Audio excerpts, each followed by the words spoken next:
Man, so I feel like for me, this is like a full circle moment. I feel like it was not too long ago. I was sitting in your office, Chief, applying for a job, and then now, years, almost a decade later, I got you on my podcast. So that's pretty cool. I appreciate it. Being on the podcast, I feel like this is going to be a good episode. I even got my notepad out because I got to take some notes. Well, hey, I'm glad to be on here. I do remember that moment you sitting in my office from Dallas, Texas, Yeah, yeah. stepping into. I was like, "Are you sure you want to move to Victoria? Do you even know anybody here?" He's I like, "No, know, sir." right? It's like, okay, I moved away and I'm back here now, so I don't know. I can't leave. I can't leave. yeah, So I don't know that's what good. to do. Good Just area to be in. It really is. yeah. So this episode, obviously, this is a Shift Change Meetup podcast, and I decided to create this platform for first responders to share their stories, experiences, and struggles.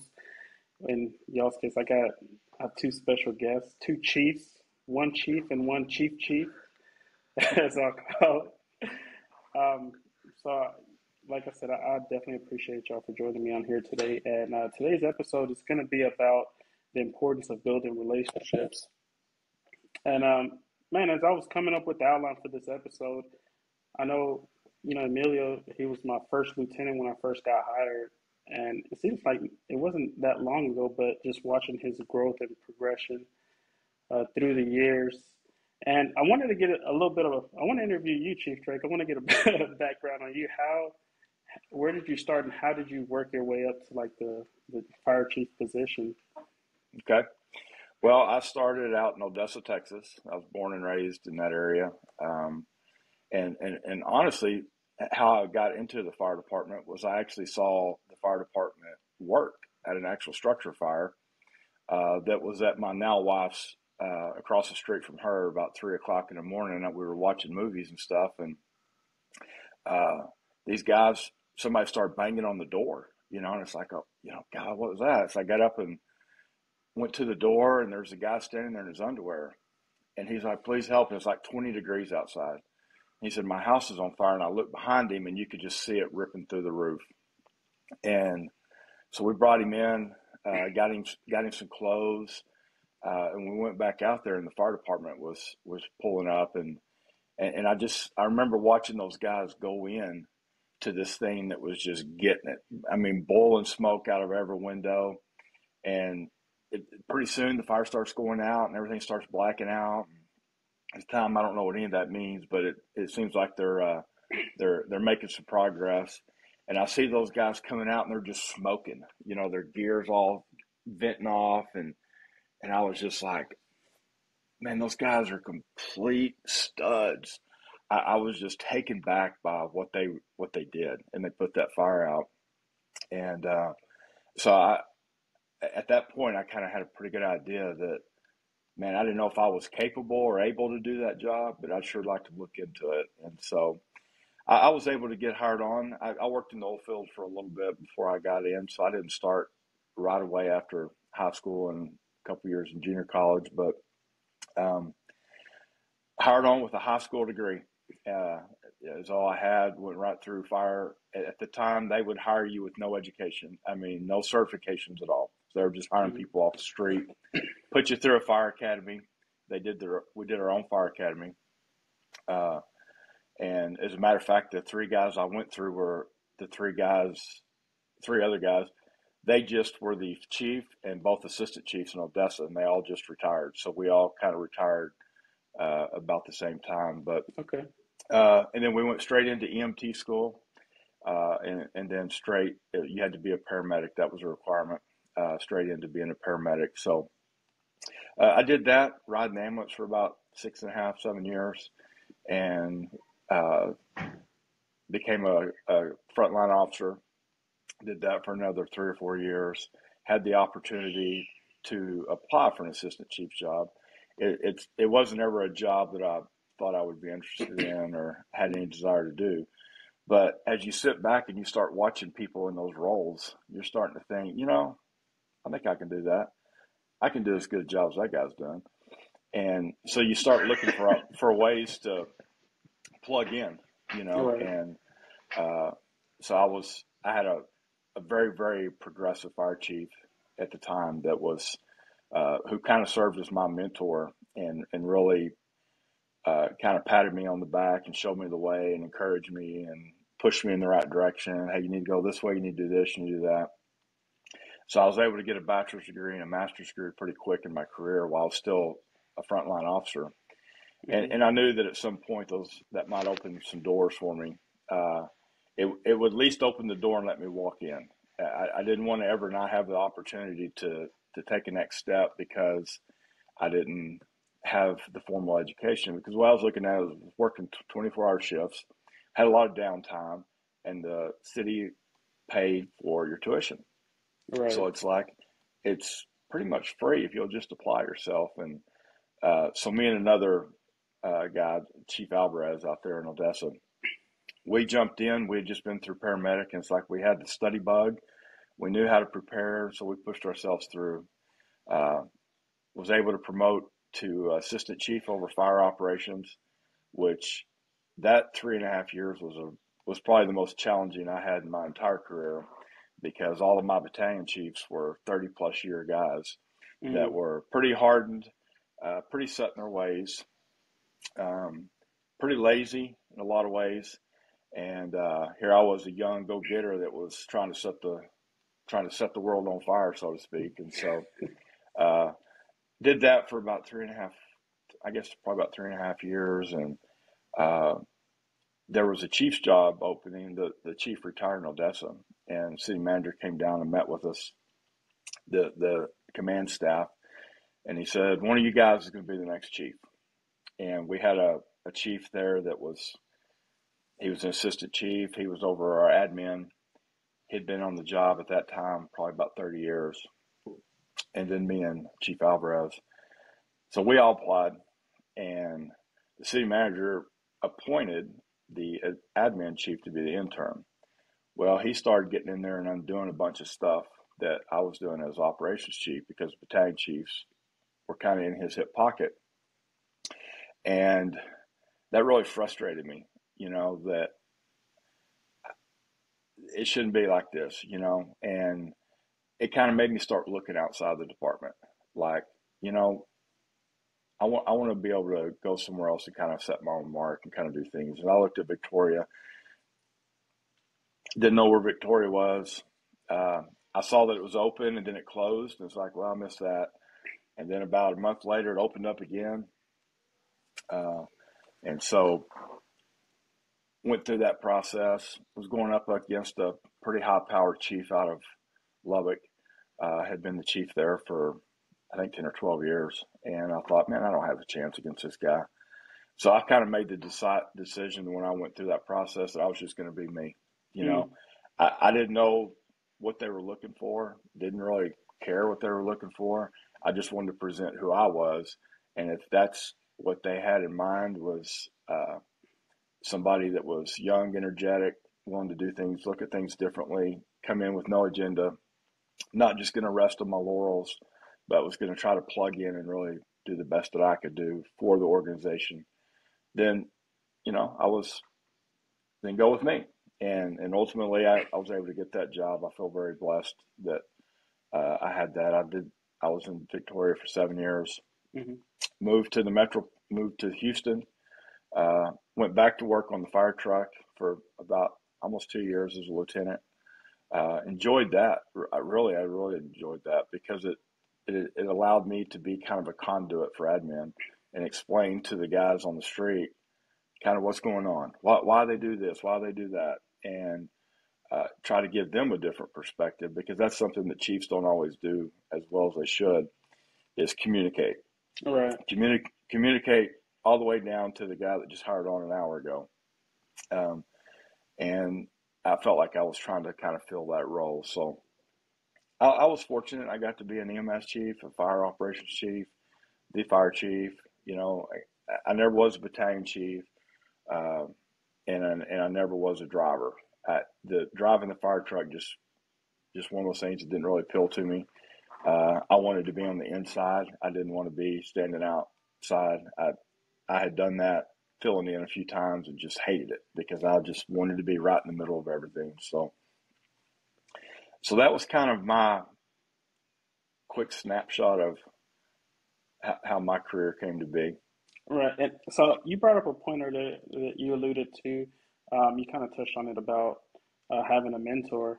And so being in the administrative position, I guess for you, Emilio, like how important was it building relationships as you started to climb up the ladder?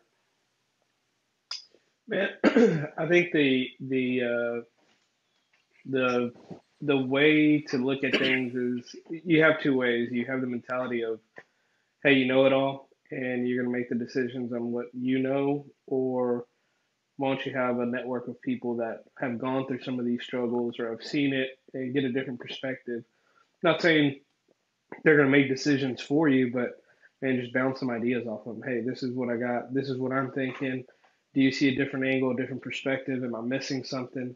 Man, you'll be surprised what comes out from right or left field that you weren't even thinking of, because it's just like, I'll just use it to kind of be in on a medical call, right? And you're that lead paramedic, right? And then you have somebody, you're so like focused in on what the issue is or what you think is the issue that you're missing something. And it may be something that the basic catches, right? It's like, hey, did you do this? Hey, did you do that? And you're like, hey, quick, all right, let's fix that. Let's do this. Let's do that.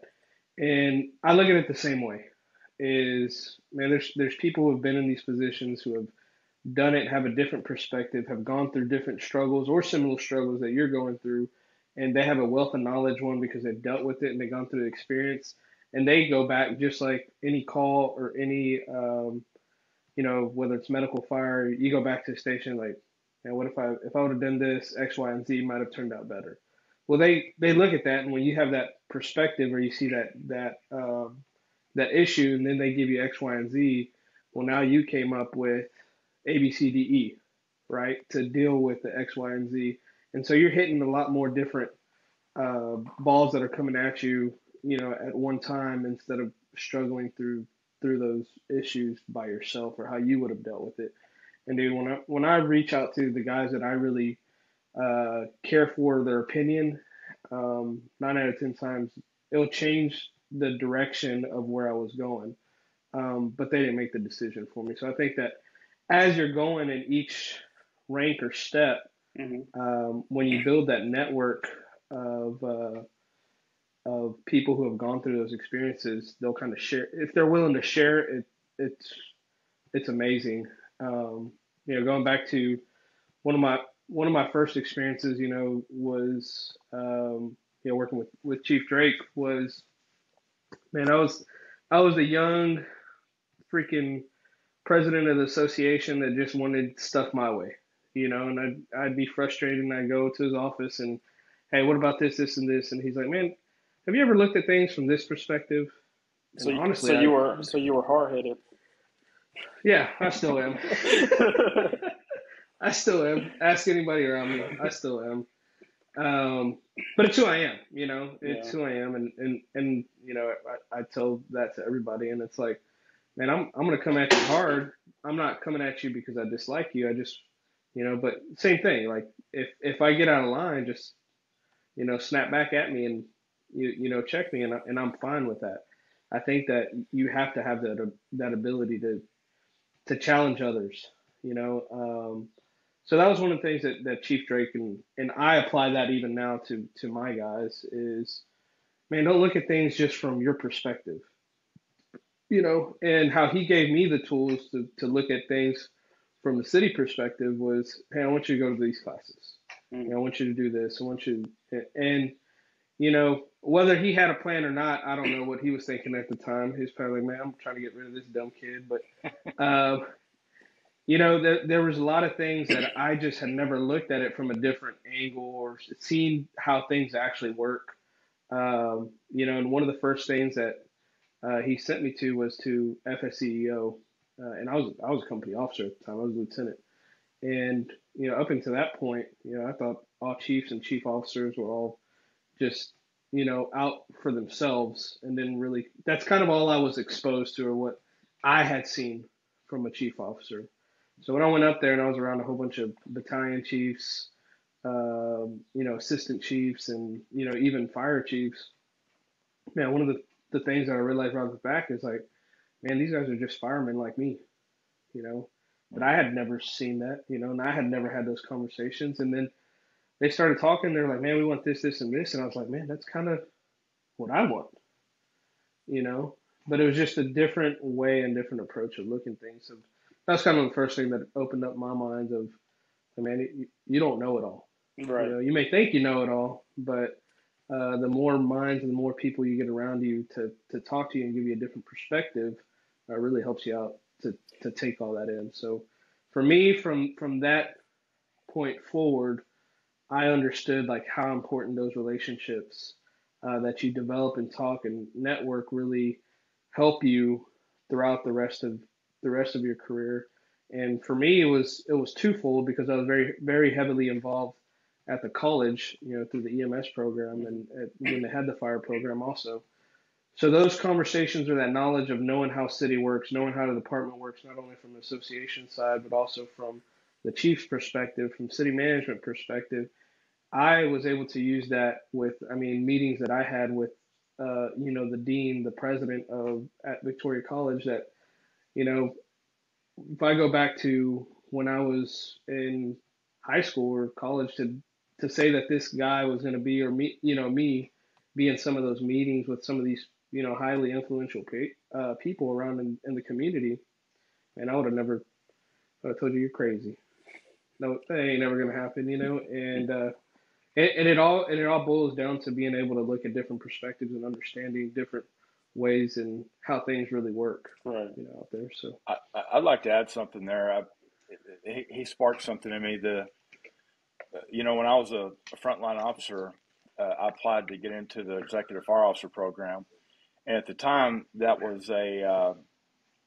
was the most sought after certification you could get as a chief officer. Very hard to get into, and it was kind of reserved for chiefs. Mm-hmm. If you didn't have the last name, if you didn't have a chief in your title somewhere, you weren't going to get in. But they had one area called key leaders, and so anybody that wasn't a chief could apply to the key leader area, and you had to write an essay as to why you thought you should get in. And one of the things that I looked at is, and I wrote in my essay, was that we don't invest in the new upcoming leaders and organizations. And this program is this is exactly what this program is doing, is they're only rewarding people that are already chiefs getting into this program. Well, they're already there. They're not still striving to climb the ladder and to try to achieve as much as they can. They've already achieved it. So it's like they don't need to be in this program. It needs to be the young company officer people that are trying to learn how an organization is run so that they understand the ins and the outs and the whys and the don'ts. And the first class I went to, I was the youngest and the most least senior. It was all chiefs. It was all assistant chiefs from some of the biggest departments in the United States. And I got up, and at the time, one of the problems we were having in the department I was in was we had a rash of DWIs. Mm-hmm. And the stance that the department was taking was immediate termination. And we had terminated 3 guys in a matter of like 3 months. One of them had 25 years, one had 22 years, and one had like 18 years. And this was the first time in any of these guys' careers they'd ever been in trouble, they'd ever had any kind of issues. And so I remember getting up in front of that class and said, is this a good place to be able to present ideas and get support? And they're like, hell yeah. And I said, I want to bring up the situation, and I want y'all to tell me how y'all would handle this in your department. How does your department look at these types of issues? And so I presented our situations, and it just infuriated these guys. That is not the way you treat your employees. That is not. And I remember one of the guys was the chief of Anne Arundel County, which is in Maryland. And it's about a department of about 4,500. And he went home over the weekend and got all of policies and procedures and brought them back and said, here's something I want you to go back and you tweak it, you look at it, you make adjustments. There's a better way to treat people than what you guys are doing. And I thought, wow, this is really cool. So I made about 10 connections in that department that up until really about a year ago, I was still keeping up with these guys. And these are guys that I met 20 years ago. And I went back and I presented a different way to deal with those kind of situations. And the department did it. They actually made a change in the way that they were handling those types of cases, which ultimately resulted in some people not losing their jobs because they made a mistake. Mm-hmm. And that was the biggest deal that I went and presented this to the city manager too. And told him, I said, look, when the chips are down, what do we tell the community? Call 911. I said, these guys show up. They will do anything for anybody. They'll do things for people they've never met before. They'll put themselves in dangerous situations. They see people at their worst. They smell things they wish they'd never smelled. They see things they wish they'd never seen. They're human. They're people just like everybody else. But the day that their chips are down, the day that they have a bad day, we just want to kick them to the curb. We don't give a crap anything about their history. This is it. And I said, that's not right. That's not right. We've got to do better. We've got to support them. And so when you're talking about, the professional development and mentors, I made several in that program that had a different perspective than what the department I was in had. And sometimes I think the best approach you can have is to get out of your department and go somewhere, because you're almost inbred. Somewhere along the way, somebody says, this is the way we're going to do things. And we've been doing it for so long that we don't even really remember why we do it. Right. It's just what we do. It's what we do. And so when you go outside of your department, you come in and you talk to others and they say, oh yeah, we dealt with that same thing. Hey man, this is how we did it. And it worked fantastic. And it's like, that's cool, man. I'm going to see if I can try to do that in my department, because I really think that we need a different look as it relates to that. So I'm going to make a statement and I want to get y'all's thoughts on it. And this is just my opinion. I feel like you were talking about how you were a frontline officer when you got into this class designed for chiefs. I believe in today's society, it's hard for someone that doesn't have like the amount of years, behind their title that's qualified to get a position over someone who has decades of experience but not the qualifications. Starting with Emilio, do you agree or disagree? I think, I know for me, there's been certain situations where I've felt that has been like the reason. It hasn't been the reason that I was given, but definitely one. And I've had a lot of conversations when I went up for those positions, and I think it's twofold. I think you have people who are comfortable with the fact that they think that because they have 30 years of experience, they're gonna know the challenges that they've been up against, or what they're gonna see in that seat. I've had a fire chief tell me that the experiences that I've gone through in the administrative role, very few people will actually even see at the fire chief role. So I'm already more prepared for that role at my tenure than I would be with somebody who has 30 years of experience sitting on a rig, right. And man, I think there is value in experience. I think there is, but what has that person been doing throughout that time? Throughout those years, and I always tell guys coming into the doors like, hey,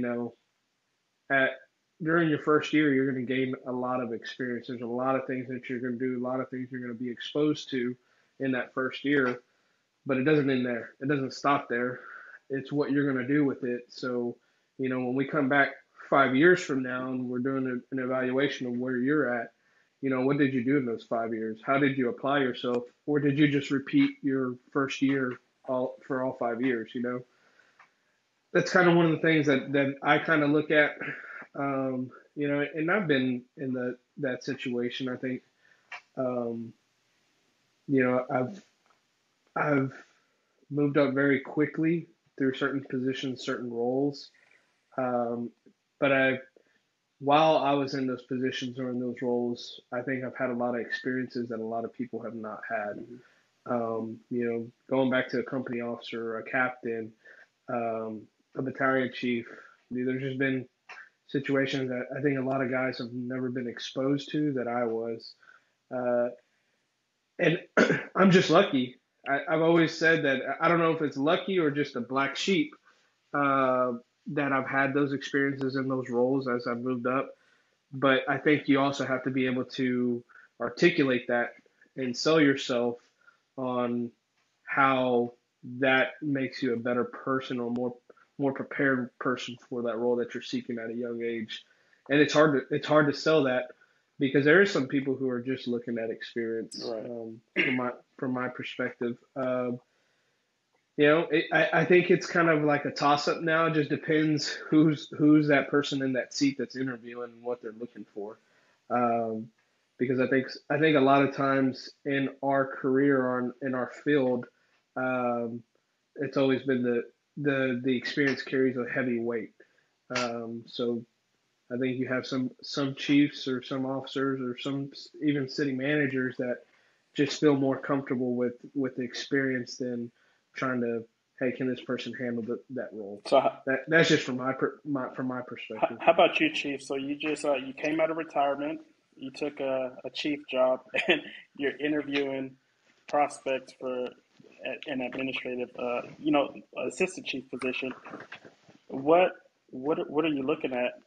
You looking at the experience or for the person who has accomplished more in a shorter period of time? So I felt like I fit into that role Hmm. because uh, you know early in my career I was in the chief's office with another coworker trying to make a case for why he should consider us for an assistant chief position when we didn't even have 10 years of service. And uh, so the point I made with him at that time was the role I was applying to get was not a role of running fireground operations. It was a role of the administrative task, purchasing, all these other things that are kind of behind the scene things. Because I think it's a balance. I think you like to find a healthy balance of both, um, and a lot of it has to deal with the role that you're filling. So I think we would all agree that if you were looking to promote a battalion chief, um, and you have a guy who came into the department and he has a bachelor's degree from some school, and he's ridden on the ambulance for 3 or 4 years, uh, and he made company officer, and he worked at the slowest department, the slowest station in your organization, Hmm. uh, and you're fixing to put him in charge of a whole battalion and making frontline decisions about go or no go in very hostile environments. You're gonna pump the brakes a little bit because number one, you don't want to put him in a position to fail or her. And number two is you owe it to the membership of the organization to always have their best interest at heart as well. So I think that you build your progression chart, how you progress through the organization in such a way that it honors people that have seniority, but it also honors at a higher level people that have gone above and beyond to get those formal educations, to get those certifications, to get the other professional development courses. And so now you've got a guy that's got 25 years going up against a guy that's got 15. The 25-year guy has not done anything other than hit the time clock for 25 years. The 15-year guy has really worked his tail off to try to get himself in that, just to get in that position to even have an opportunity. Through the interview and the testing process, he's going to shine because he's prepared. He knows how to really prepare for things like that. And I think in the long run, he's going to get the position. I mean, there's a few cases where you see it doesn't happen like that for whatever reason. But I think by and large, there's no reason that younger members of the fire service or EMS or whatever it is can't have those same opportunities. I think that what you've got to be really good at is not just getting certifications, but looking in your own organization and saying, okay, what are some things that I can work on? What are some tasks that I can take on? What are some programs I can introduce? And that's one of the things that I used to like to always say, okay, the last 5 years, tell me something that you've done that has made a positive impact in our organization. Tell me a program that you researched, you brought to fruition, and because of it, we're now better. You didn't just sit here and wait for those next, you looked and you were invested in the organization the entire time. Seniority is good if it's for the right position and it's the right person, because, a lot of situations, you look at chiefs or you look at people that are really successful at the company officer level or the battalion chief level. It's like, what is it intangible that they have? And a lot of time it's good people skills. They treat people right. People want to be around them because they hold themselves to a higher level of accountability. They hold them to accountability. And that's an incredible trait, as opposed to people that just constantly are stepping on people to try to get to a higher level in the department. Because everybody sees that. Everybody sees when people when they'll do anything to get a promotion. And so how do you keep that from happening? I think you build a very, very robust and solid promotional process where it weeds that stuff out as you go through the process to become an officer, or to become a lieutenant. To become a battalion chief or higher levels. Is you build those processes so that you're getting the best qualified candidate, whether that's a 10-year person or a 25-year person. And a lot of departments, I think, are probably still guilty of not doing that, and that they cave into the peer pressure from the senior people of the department. And I've been there and I've heard it. I've had people sit across from me and complain because, well, by God, I've been here 25 years. It's like, well, sure, so have I.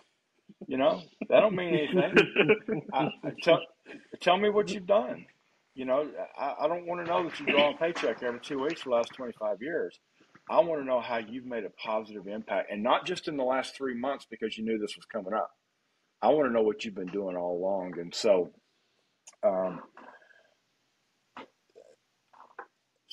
hopefully I answered kind of what your question is.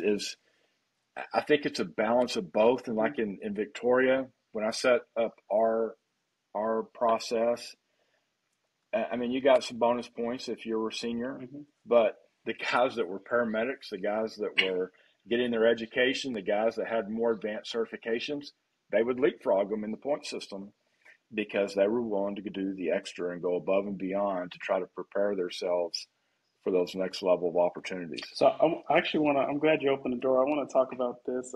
It's a little bit off topic, but it seems to be a hot topic within, firehouses. Talking about the promotional process, it seems to be like a rift between promoting the lieutenant that you want to see and that you feel like would do a better job versus who does better during like the promotional process, right? Like I know it's broke down percentage wise. I'm not sure how many points the interview counts versus like the written test. Now, so we have one side that would prefer to pick and choose lieutenants, and the other side, whoever does best through this promotional process, even though they may not be an ideal lieutenant or whatever position they're going for. So what are y'all thoughts on that? Well, what I would say is, when you have, if you're going to build a promotional process, and what I mean by that is it needs to be transparent. It needs to be in a policy. It needs to be, this is what each segment of what we're going to do is going to account Mm-hmm. for. This percent, this percent, this percent, this percent, and um, and you need to be able to follow that because you're doing a score, right? Some places they do pass or fail, and they everybody passes, and then who makes the decision? Somebody sitting back there pulling the strings of who they want to get into those positions because of whatever.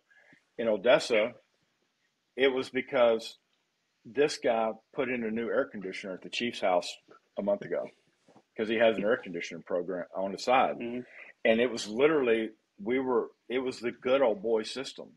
And I lived that and I hated it because we had people that could not do the job sitting in the seat.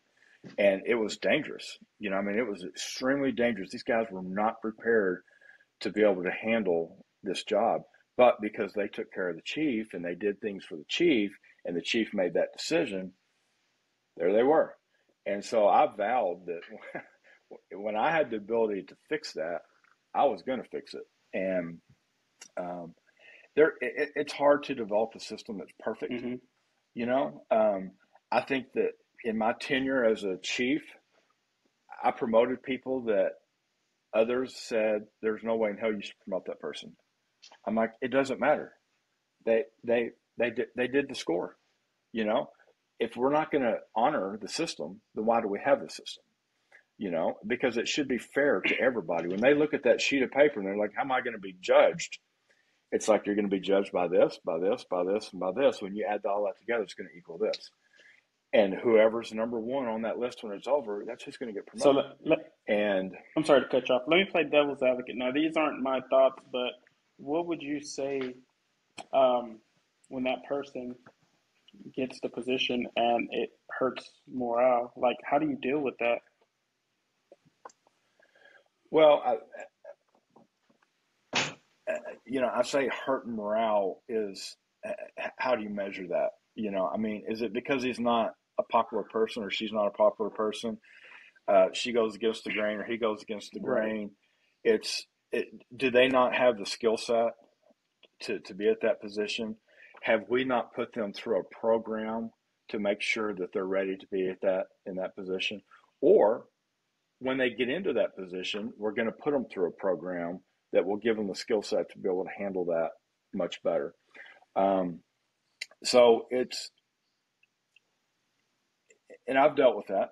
Right. I've dealt with that. They're on a probationary period. Anytime you promote, they're on a probationary period, and there's expectations that we expect. And at the end of that probationary period, if they're continuously falling below those expectations, then you have to be willing to make a move and do the right thing. And sometimes that means they get demoted or they have to take a step back or whatnot. Because at the end of the day, as an administrator, you're making decisions that affect everybody, and you're making decisions that puts our best company forward out there in the public, because that's who's counting on us, right? And the public doesn't know how you do promotions. They don't know how you hire people. They don't know how you do any of those things, but they're expecting you to know how to do all that. And they're expecting you to not put people in positions that they're not qualified to, or that they are going to be danger to not only to the public, but to the employees of the organization. So uh, I think you have to support your officers when you promote them. You can't expect them to know day one everything, and those officers need to walk in day one and be humble and say, "Hey, look, I don't know it all, Right. but as a team, we can accomplish some great things if we'll just all support each other. This isn't a backstabbing opportunity. I'm going to make mistakes. I'm going to come to y'all and ask for help. I'm going to ask y'all to critique me whenever we go on structure fires and I run command and I just do a really poor job of it. When we go back to the station, I want us to sit down and talk about it. I'm going to be a big enough person that I want to hear your feedback and I want to make those adjustments." and not all people do that. A lot of people think that, I'm an officer now, and by God, I'm not going to listen to anybody else, and I'm not going to do the things that I think are necessary to move forward. It's my way. Get over it, or I'll ship you to another station. And unfortunately, I think some of those things kind of happen at times behind the scenes for whatever reason. But it's just a growth opportunity. And I think every role you step into, you're now opening yourself up to a whole nother realm of responsibility that is critical to the success of the fire service. And you can't do it alone. I mean, you've got to have, just like you're talking about, mentors, and you've got to have these other folks that you can lean on, that you can ask questions to and say, hey, man, I messed that up. I know I did. I wish I could go back and do it over again, but let's talk about it. And how can I be better as a young leader so that I don't make that mistake again? And I think that's what's important about having mentors, somebody that you can go to sometimes and say, man, I really messed this up. How can I fix it? Right. What can I do with the crew so that they have confidence in me, so that we can continue to grow as a unit? Right. So, circling back to mentorship, so Emilio, obviously, coming up the ladder, you had mentors who gave you advice, and now you're in a position to where I feel like you're a mentor for a lot of younger people coming up. Describe the responsibility, from being a mentee to a mentor now. And I think the biggest thing is, man, not being afraid of making the wrong call. I think that at times you put so much pressure on yourself that I think, Chief said it a while ago. It's like, man, the most important thing is being yourself and what has worked for you. It may not work for the next person that you're talking to, but anytime the guys are asking me for, especially you or anybody else, on what my thought process is, I mean, hey, this is how I've handled it. I'm not saying it's going to work for you, but how this is what it did for me. And it's just not being afraid to share your experiences and your failures, I think is the biggest thing, being a mentor. Because if you're holding back and trying to elude this sense or this aura of being perfect, and you're going to set that person you're trying to mentor for failure. Because, man, I've gone through some rough patches, dude, and if it wasn't for the people around me, just my core group of people, I don't know where I'd be. Right. Because I think, we're human, we make mistakes, and we make some bad calls sometimes, and the factor of human emotion is always there, and sometimes it's like a beast in the background that would just take over you, and Chief Drake has been there for some of those for me, and on the other end of like, well, shut this door and fix it, or if not, I'm gonna fix it. You ain't gonna like it, and we've learned, dude. I've learned, and I share that. I've always shared that. One of the biggest things that I still remember, and I was a paramedic, and I mean, me being me, I was, Billy Badass, know it all, did everything good, did everything right. I screwed up. I did a bad assessment on somebody who was drinking and driving, and when their parent came to pick them up because they didn't want to go, and they sat up, and that open femur fracture that I didn't see because he'd been sitting down and never complaining of, just twisted out. Man, I had two ways of looking at that. Is, do I share that experience and let other people know that, hey, I made a bad call and I made a bad assessment, and hey, learn from my mistake and don't do that, and you could be faced with that? Or do I hide that and nobody ever finds out, right? Besides the chief officers and the medical director. Right. Sometimes you just got to put yourself out there and be willing to share with others that failures happen. And I think that's an important part of your, maturation in the fire service too. Is is stopping and saying, man, I messed up. Because we're all going to mess up. But some people try to hide it. Some people just fail to admit it altogether. But you gain more credibility and you gain more respect from your peers and your coworkers when you say, man, I got locked in. I just missed it. Why didn't one of you guys correct me? You know, we got to have that kind of relationship where if I'm about to do something really stupid, I want you to tell me and stop it.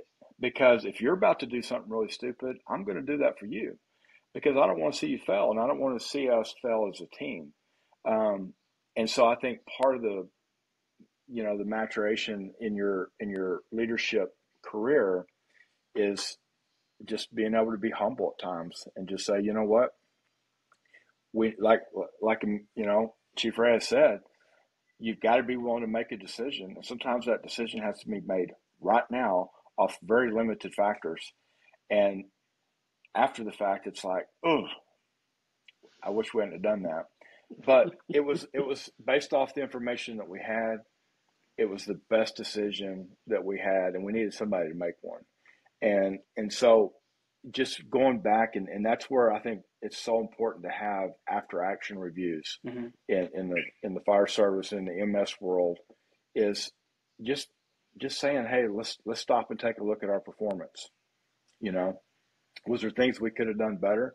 Was there things we did really, really, really well? Was there a couple things that we maybe could have improved upon? And as a chief officer, those are the kind of things that you share outside of the department too, right? So how many people in the public or how many people that are city council people or county commissioners or other department heads or hospital administrators, do they really know what we're dealing with? Right. That they're not in the back of the ambulance. They're not inside those structure fires. They have no idea. They just see the red truck pull up and the guys do their thing. And I think that's where you go out and you say, look, these are the challenges that we're up against. This is the decision that crew had to make right now. And this is why they made it. On the surface, after the fact, it looks like a stupid decision, but it was not a stupid decision. It was the right decision at that time. And so I think, as you get out and you communicate and you talk about the unique challenges that the fire service creates, that people have no idea that don't work in that field that they're up against. And, I'll use a quick example that is not related to an emergency scene, but when I became a chief, one of the things that I was told was finance controls a lot of what we do. I was like, what does that even mean? They're like, well, they pick and choose how much money we get in our training budget. They pick and choose how much money we get for equipment. They pick and choose this and that. And I'm like, okay. So I took that bit of information and I put together a packet. And these were goals that we were working to achieve on the department. These were performance objectives. These were things that we were doing as building the leaders of our organization. This was the goal we were trying to achieve. And then I went and sat down with the finance director, which I didn't have Mm-hmm. to do. But I said, you know what? He's a coworker. We work in the same organization. Maybe no one's ever sat down and explained to him or her what we're actually dealing with. And so I sat down for 2 hours and went over everything that we're trying to accomplish in the fire service. And he was blown away. And he was like, I had no idea. Right. I just thought it was stuff that they were grabbing out of the air at times and trying to push forward. And so when we went to budget the next time, he had already seen this stuff. And he was like, next. I mean, completely supportive and got on board with the goals we were trying to accomplish, as well as the city management Right. team. And so I think you develop those relationships and you communicate and you share things that you're trying to accomplish. Then they understand how the pieces kind of all fit together. Right. Man, so this was some great information, and I'm not gonna hold y'all too much longer. But before we leave, um, so Emilio, he's been giving me advice for the longest time, and sometimes he gives me some advice that just like blows my mind. You, Chief Drake, the other day I asked you for some advice, and you sent me like 15 pillars, and I wrote them all down in this book. And I was telling Emilio, I was like, "Now that was different. That was an angle that I never would have thought of." Um, Before we get out of here, I just want y'all to share a piece of advice that you wish someone would have told you in your journey and your route to becoming chief. Okay, I'll start. One of the things that um, I think was a challenge for me. There's a couple of challenges for me that when you come up in the fire department, we talked about the different roles that you end up achieving along the way, and then all of a sudden you're sitting in the main seat, and the roles, they expand significantly, and so you're making personnel decisions on situations that happen that end up in your desk.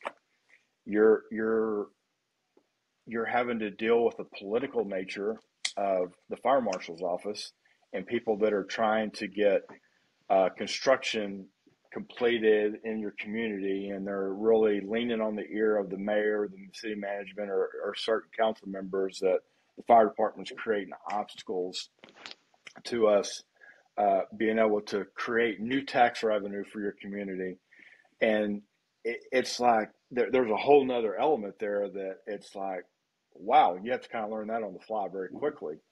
And the same way with dealing with employee issues that come down that at times can be, they're tough. They're tough to deal with, and you end up having to make decisions sometimes that people don't know all the reasons why or how it built up to certain things.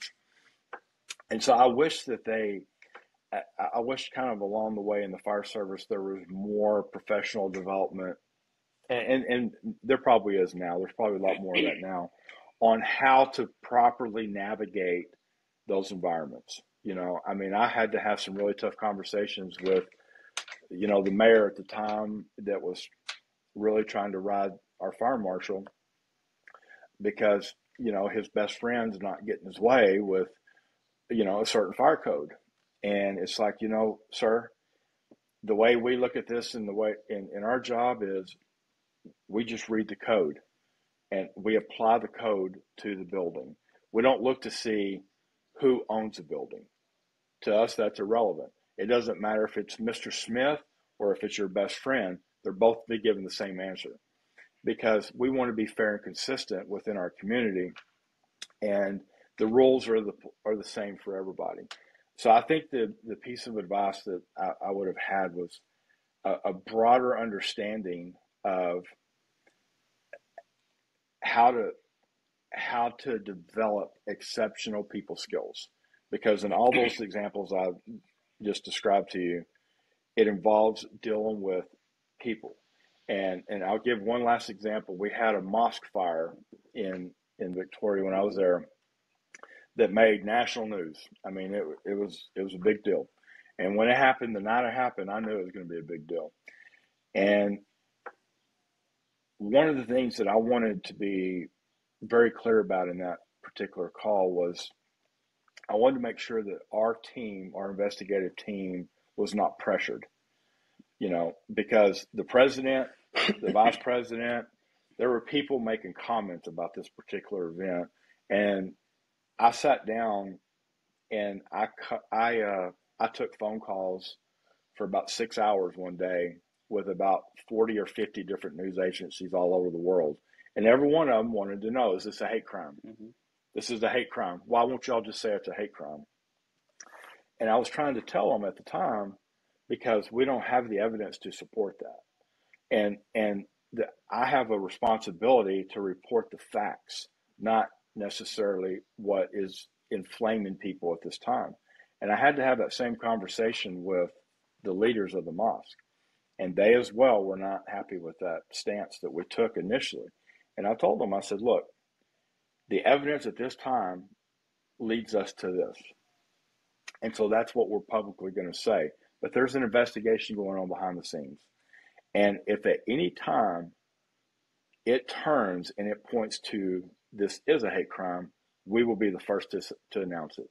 We will correct our course. And I said, you gotta trust us. Okay. Just trust us. We want to get the facts correct, and we owe it to our community. We owe it to the fire service. We owe it to the United States. We owe it to the religious community at the time to get it right. And so people skills and having to have difficult conversations with people, sometimes out on scenes, sometimes in a boardroom of a hospital when a CEO is letting you have it because your ambulances aren't bringing, patients to his hospital, or with a disgruntled business owner who is really upset because the firefighters are not going inside. They're fighting at the fire from a defensive perspective, and having to explain that to them on the scene right now as it's happening, as it's raw. And then, having to deal with, a firefighter fatality or someone who passes away, and having a calm, collective approach to be able to deal with the family and to be able to deal with your department who's grieving as well. So people skills and how to learn to handle the ups and the downs. Unfortunately, that's just, you have to almost learn that as you go, and you only get one chance to do it right in a lot of cases. And so you've got to have a close network of people that you can say, hey, this is what I'm thinking. What do you think? Yeah, that sounds good. No, let's don't do that. That may send this message. Oh, no, you're right. It's surrounding yourself with people that you trust, that you can count on. And sometimes those people may not even be in your department. And they may be in other departments. They may not even be in the fire service.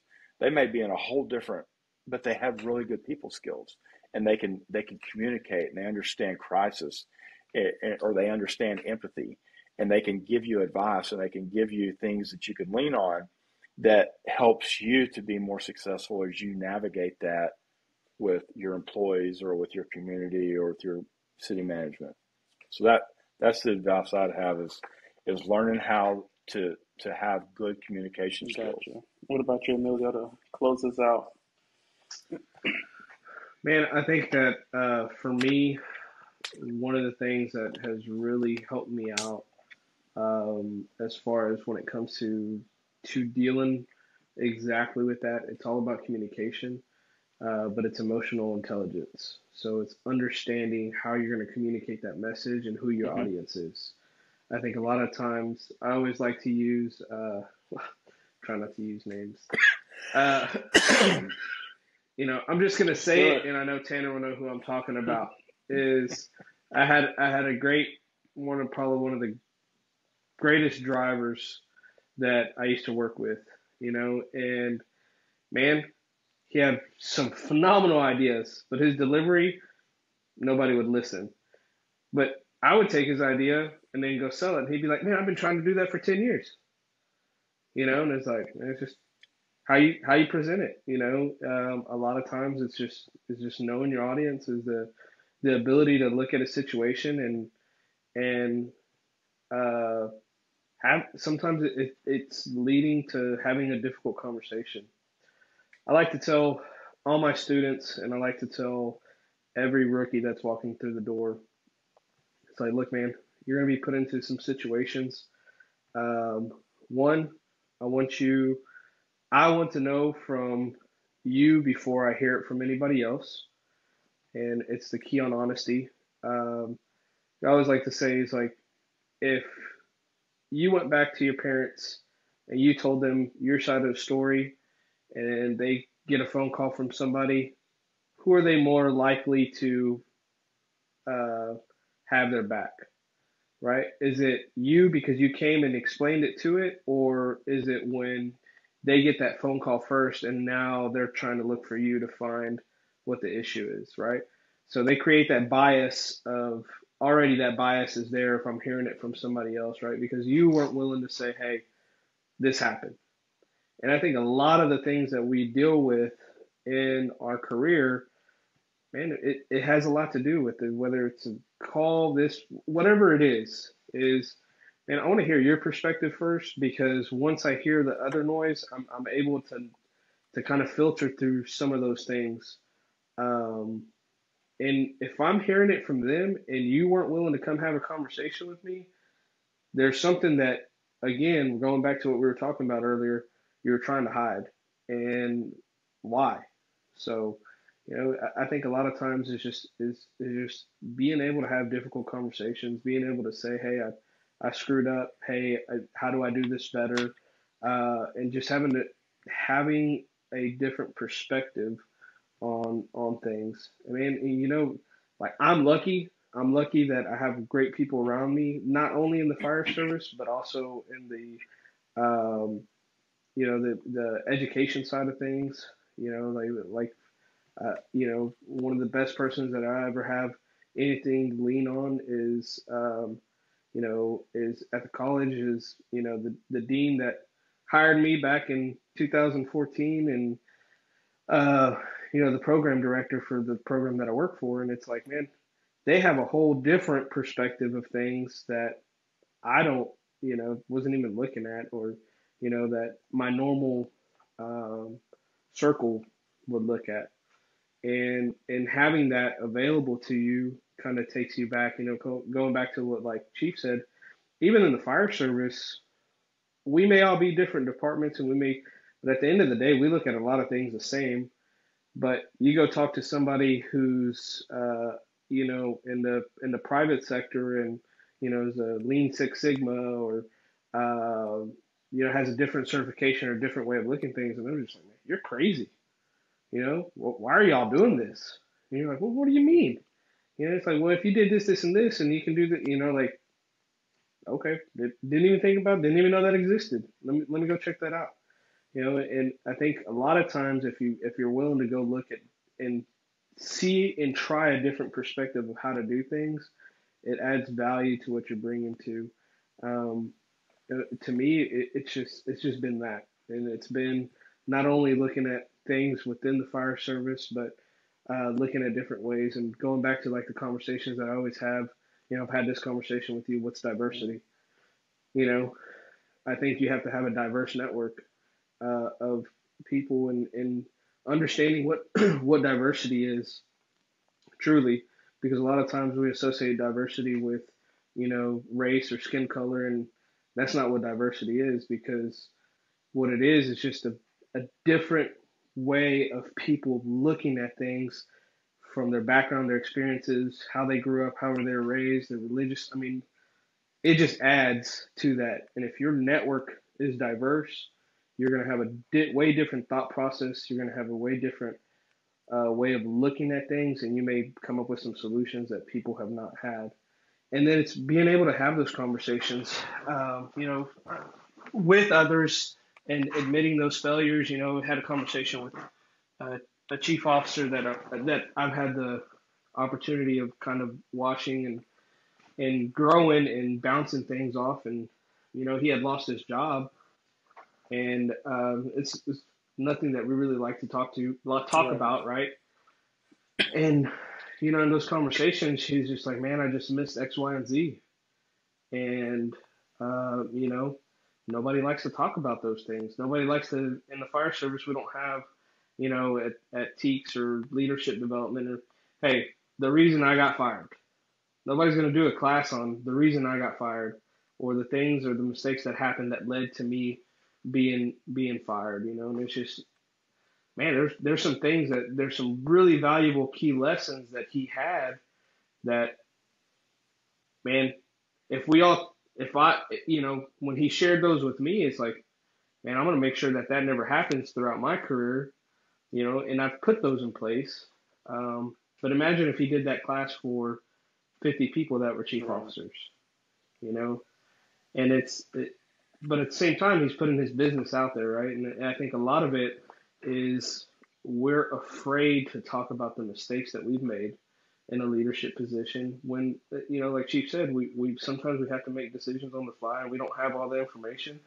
But I can promise you, the decisions that are made with the organization and the people's best. Like you're trying to make the best decision moving forward with them in mind, and um, sometimes not everybody's gonna like that, and you have to own that decision and you have to move forward and don't pass the buck. Like if it's a decision coming down, like you own it and you're a part of that team. Um, cuss and discuss it as a team. I'm not saying you're not gonna, if you don't agree with it, don't bring your points up. But when you walk out, you're one team, and if you're not that, then you're just setting up the organization for failure. Um, because there's going to be a break throughout that chain. Because if not everyone on your team is willing to say and take ownership for that decision moving Right. forward. Um, you know, we're only as strong as our weakest link, and at times it's like, man, get on the bus or get off. You got a decision to make, and you got them bugles for a reason. Um, and sometimes it comes with with tough decision making, and um, I've just been lucky, man. Lucky, or people have just seen things in me that I didn't see in myself, and I've had some great opportunities throughout my life that um, when I go back and I look at where I was when I was 18 and the decisions that I could have really gone south really quick, and for some reason or another, it didn't happen. I'm lucky to be where I'm at, and I just try to share those as I'm going. Um, and